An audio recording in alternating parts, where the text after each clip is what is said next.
Welcome to SVG-TV News for Tuesday, December 19, 2017. I am Rochelle Batiste with the details. The International Monetary Fund, IMF, on Monday, December 18, 2017, released its latest report under Article 4 of a consultation with St. Vincent and the Grenadines. Every year, a team from the IMF visits member countries and collects economic and financial information and discusses with officials the country's economic developments and policies. On return to headquarters, the staff prepares a report which forms the basis for discussion by the Executive Board. SVG-TV's Sharon Garway tells us more in this report about the findings on St. Vincent and the Grenadines, which include a projection of a rise in public debt despite some debt relief.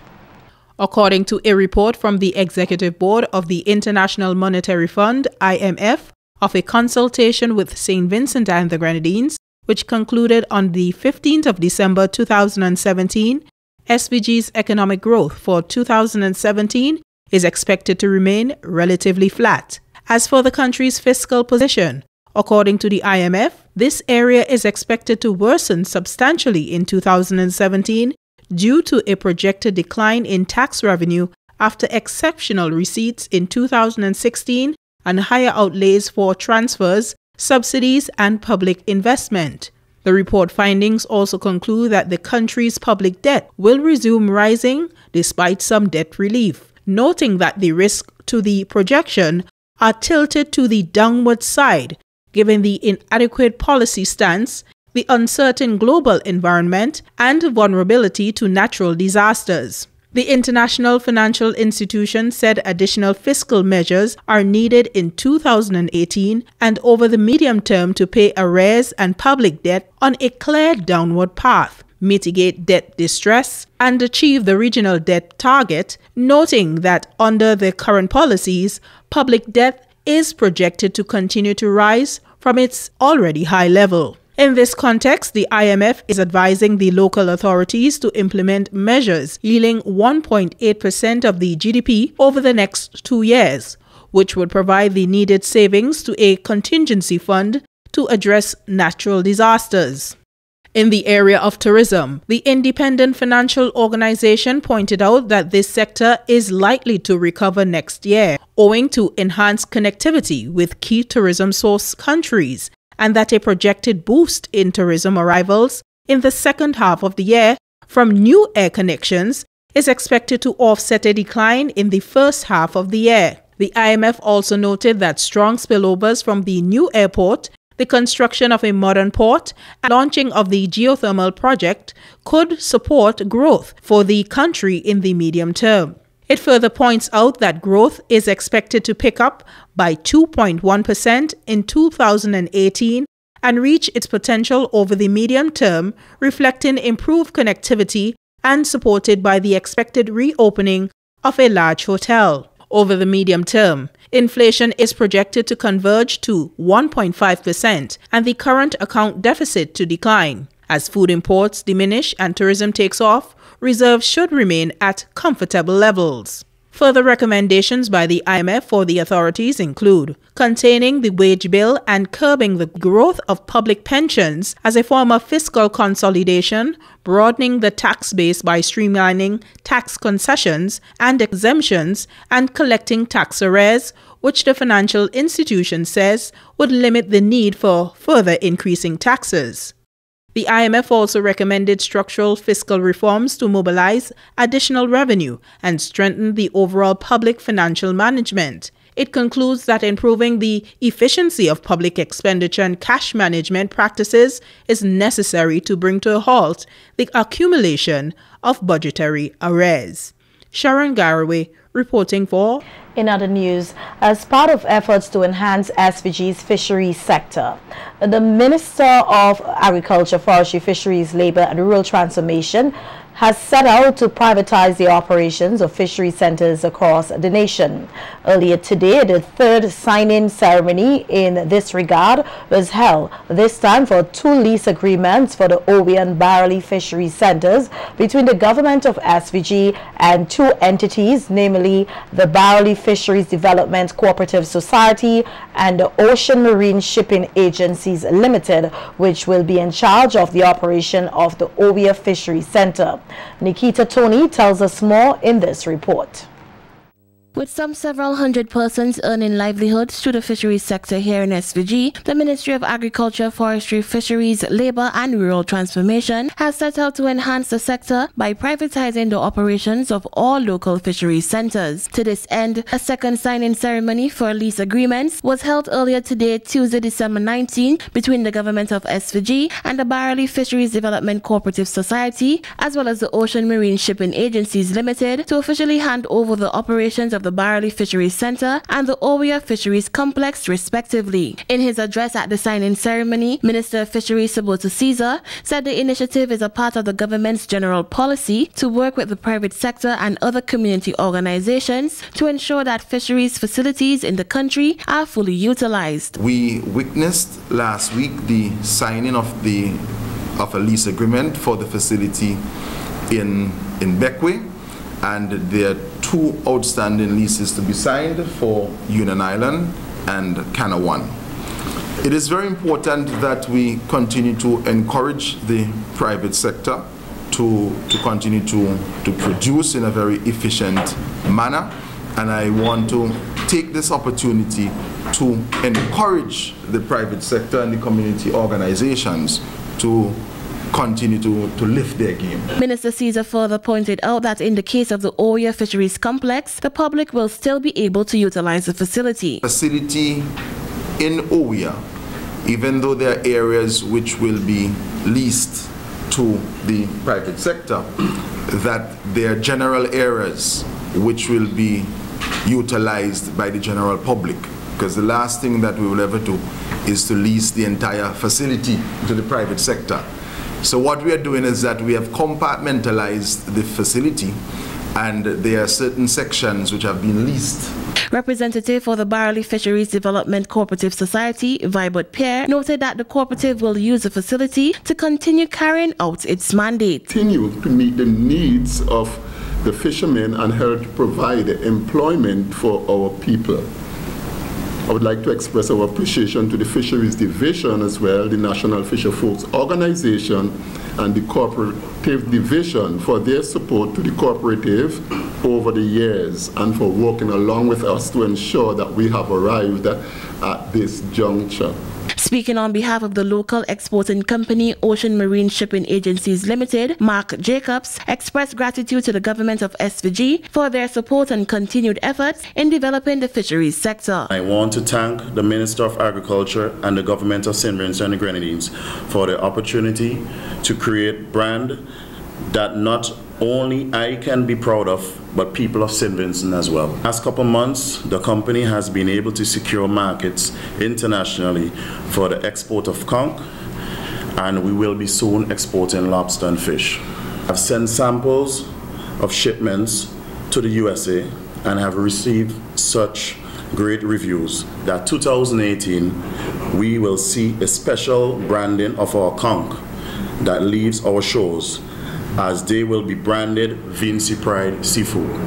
With lease agreements for 2 other centres, namely the Caliqua and Union Island Fisheries Centres, slated to be signed soon, the fisheries sector here in SVG is expected to see a much-needed boost in the future. Nikita Tony reporting for SVG-TV News. Students of the Technical Vocational Education Division of the St. Vincent Community College were able to receive not only a learning experience in the theoretical aspect of farming, but also a hands-on experience, particularly in the field of poultry production through the institution's Agriculture, Science and Entrepreneurship program. Speaking with SVG-TV News earlier today at the institution where the students made their first slaughter was Deputy Dean Janelle Allen, who said the program aims at boosting the students' entrepreneurial skills. A few years ago, we partnered with the Canadian Education for Employment project, and in that project saw the revision of our then Agriculture Science program. So we do associate degrees at Technical, right? And the associate degree in agriculture science was transformed from purely, theory-driven to incorporate a business base as well. So it was revised into what is now the Agriculture Science and Entrepreneurship Program.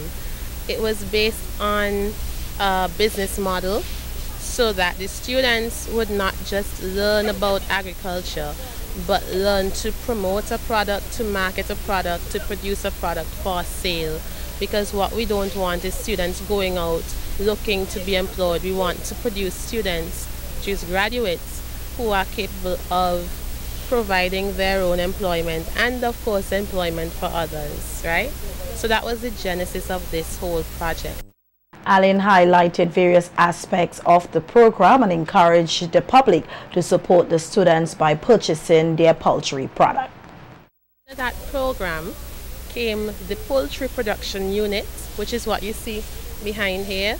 So the students were involved from start to finish in terms of the business concept, the purchasing of the birds, the chickens, and they took care of them, saw them to this point. And today here we are slaughtering, right? So we've done the marketing and the products are for sale. We are encouraging persons to support us. We have birds for sale, so you can get your Christmas birds right here. You can eat local, right? There are no chemicals injected into them. It's 100% local, good stuff. And we are very proud of where we are today. It is the first of its kind for this division of the college. And of course, we hope that we can only get better from here. Our news team caught up with some of the students of the institution who said the program has in some way empowered them. Pretty much show that I'm empowered by this program because it's actually a learning process for us, the kids, because most of us don't have any experience with it, and it's basically help us here to learn, and whatever we learn here we can take it further with us as in a business plan, because we are also learning how to be entrepreneurs, so we can take the skill with us just to get work complete. Yes, I feel empowered by agriculture because mostly in society they discriminate women. Well, they lower women selves as being that they can't farm and they're not man enough to farm. And as a girl farming, I feel that I could do anything a man could do once we're farming. And the chicken is just a starter for us in our agriculture program here. Our team also caught up with Dean of the Division of Technical Vocational Education as well as lecturers who were impressed by the efforts put in by the students. Now I'm on the receiving end of some instructions as to how to get a board ready for sale. This is very much the objective of technical training, where we instruct the students and have them ready for employment. So these students are now equipped and ready to go out there and become entrepreneurs themselves. And I just, when they're not here for class and I have class, I just make sure that everything is water, they get feed. But the students, they do it morning and afternoon, make sure that they're all fed, the waters are never empty, and they come on Saturdays, they clean, scrub, disinfect. You can't even tell that they have any chickens here when they're finished on weekends. They work very hard in it. They really did a very good job. I'm pleased with them. I'm really impressed with our students. They were self-driven. They work solely on their own with my supervision, because one of the main aim of this project is for this poultry unit to be run as a business, student managed enterprise, where the students are the ones who make the decisions and we just supervise them. And I am truly impressed with their performance. Butchers and other persons who will be selling meat for human consumption during this season are being encouraged to ensure the proper procurement of meat. The advice comes from Environment Health Officer Donnet Pear during an interview with SVG-TV News earlier today on measures that these persons can take to prevent the spread of bacteria on the meat products they sell, thus reducing the spread of food-borne illnesses. Pear says the maximum time to allow meat to have on display is 4 hours and encourages butchers to ensure that they have the necessary storage containers in place. It actually should be on display for no more than 4 hours. 4 hours. And the reason for that is because if it is there for more than 4 hours at room temperature, the bacteria grows rapidly. So we are actually advising persons not to store the meat after slaughter for more than 4 hours. If you have to sell the meat and if the meat is not sold within the first 4 hours, then we are asking you to transfer the meat to a holding container, probably an ice box or similar containers, to store the meat, to keep the meat cool. Meat should not be kept at room temperature. And I repeat, it should not be kept at room temperature for more than 2 to 4 hours. The temperature that is ideal for the meat is 41 degrees or less. That is approximately 5 degrees Celsius. Pear further adds that meat should be inspected before being frozen and highlights the benefits of frozen meat. It's okay if you see chill meat or frozen meats, but farmers, butchers and slaughtermen are asked not to freeze the meat before it is being inspected by the officer. So even after it's being inspected, you can freeze it, because what happens when it's being frozen is that it actually reduces the rate at which bacteria grow. And frozen meats can actually stay longer on display for sale as long as the temperature is being maintained. So we're actually encouraging persons, if they see frozen meats, the meat can still be fresh, but it is chilled or frozen, it is okay. Because normally it's easier for it to be cut, especially for persons who have the saws, and it's easy, it actually stays longer. And if you're going to go and buy your groceries and come to buy your meat, it's better that you have the frozen one because it stays longer. If you have the fresh one, it spoils much more quickly if you have it at room temperature. The Environment Health Officer also encouraged butchers of the use of good hygienic practices to further reduce the spread of bacteria and to avoid contaminating the meat, thus protecting the health of the public. Right, and butchers and slaughtermen, I am also encouraging you to ensure that you practice good personal hygiene, wear clean clothing, ensure that the sale area and the slaughtering area is clean, ensure that you set up your sale site in an area that is properly lighted so that you can stay safe. You don't wash the meat with dirty water. If anything, it's always better to trim your meat. Use potable water. Make sure you have potable water on site, and use potable water for hand washing. Ensure that the correct temperature is being maintained at all times, and let us work together to ensure that wholesome and fit meat enter the market. Remember, our health is a shared responsibility, so let us work together to eliminate any chances of contracting any foodborne illness this season. Again, persons desirous of slaughtering animals for sale for human consumption during this time will be asked to contact the District Environmental Health Officer of the Public Health or the Public Health Department before Thursday, December 21st for information on the requirements for slaughtering. According to the department, the Public Health Act 1977 makes it clear that it is an offense to offer meat for sale to the public without it being inspected. The Brighton Prospect community has put up a challenge to Point Village for the title in this year's National Community Lighten Up competition. Last evening, the Belvedere Neighborhood Watch Group turned on the lights display in a section of the community and is inviting locals and visitors to be part of their 2017 activities. Nikita Tony tells us more in this report.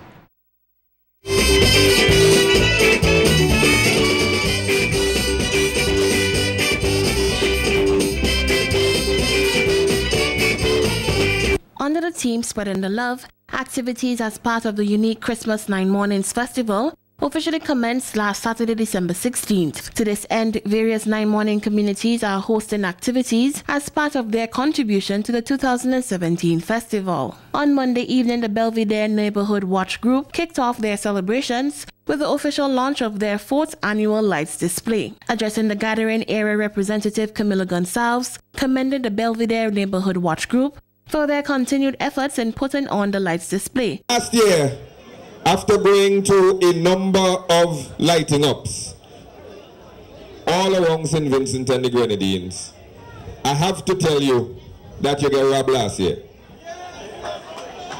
Rallo did fantastic work last year in creating a beautiful display. And I want to thank all of the people who contributed lights last year and the people who made contributions this year as well to make it even brighter.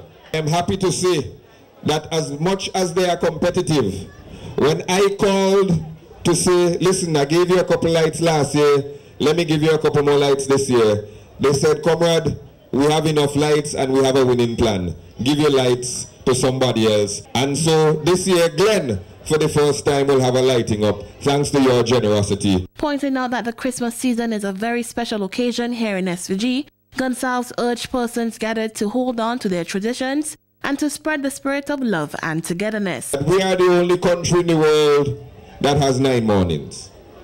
That we are one of the few countries in the world that goes village to village lighting up like this. And we have to hold on to these traditions, these cultures, these things that make us Vincentian. A time for love, a time for sharing, and a time for peace. We must redouble all of our efforts, individually and collectively, going into the new year to make sure that our country is peaceful and loving and our communities are peaceful and loving. Let us all resolve today in the Christmas spirit not to stop having this type of activity on this Boxing Day or on all years. Let's take this spirit going forward all the way into the next year. In his remarks, President of the Belvedere Neighborhood Watch Group and former Commissioner of Police Keith Miller thanked all group members, partners and the overall community for their continued support over the years. With some 40 communities set to take part in the 2017 Christmas 9 Mornings Festival, Vincentians and visitors alike are being urged to go out, support and participate in at least one of the 9 morning community festivities across the country. Nikita Tony reporting for SVG-TV News.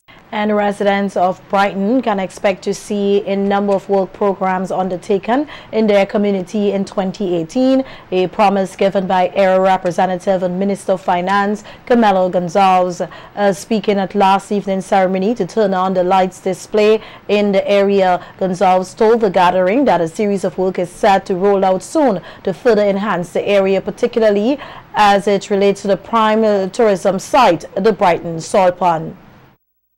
I want to tell you that the road to Brighton Salt Pond will be done in the coming year. I want to tell you that we have stopped the practice of mining sand down at Brighton Beach. I want to tell you that we have, in the coming year, we are going to take back the playing field from the St. Vincent Football Federation and turn the building there into a community building for the residents. And I want to tell you that I, just as Minister of Finance, approved financing to create new restroom, kiosk and other facilities down at Brighton Beach for all of the tourists that have been coming down there recently. There is more to come. Minister Gonzalez further thanked the residents for their support and patience and told them to hold him to his promise. Thank the residents for bearing with us through the bad road. I know we've patched a little piece down in the village in Brighton, but we're going to go all the way down to the playing field in the coming year. And the people in Diamond, on my side of Diamond, if you go down there now, you'll see a beautiful new road, concrete road that's being constructed there. It's almost finished. And it's more wonderful work to come. Because this neighborhood and these communities have not been communities that have made a lot of noise to get a lot of things. They've been patient. But now your time has come. And I am going to look forward to rewarding your patience over the coming year and the year thereafter.